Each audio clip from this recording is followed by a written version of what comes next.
Thousands of Parisians and tourists crammed streets and bridges in solidarity on Tuesday in the aftermath of the devastation of a beloved religious monument. The Notre Dame Cathedral survived the French Revolution and World War II, but this devastating fire has dealt it a crippling blow. It celebrated its 850th anniversary a few years ago with a new set of bells that offered a more beautiful and harmonious sound.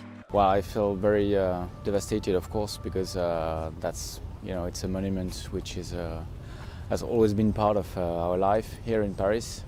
You take it for granted. For tourists as well, Notre Dame is a deeply familiar symbol, a must-see icon for people of all faiths, but also so much more. Some things are meant to be eternal.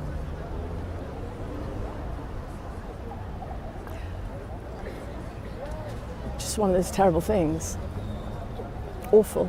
The fire that broke out Monday evening spread quickly. Rescue workers evacuated people inside. Amazingly, nobody died in the blaze. Attacking this kind of fire is very difficult because there are narrow spiral staircases, so to climb carrying heavy hoses and material is very difficult. There are other small miracles. A crown of thorns that some say Jesus wore when he was crucified survived the fire, and Notre Dame's famous rose window has been spared. Coming just a week before Easter, the fire adds to a series of blows for Paris, the 2015 terrorist attacks, and more recently, Yellow Vest protests that have defaced the city and deeply divided the nation. This is part of our history.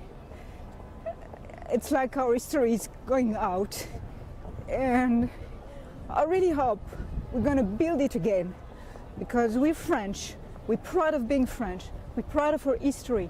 So for sure, we're going to rebuild it. The cathedral will take years to rebuild, but donations are already pouring in. Private businessmen and companies have already pledged hundreds of millions of dollars.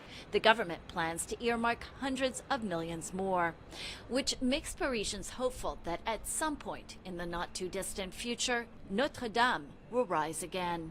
Lisa Bryant for VOA News, Paris.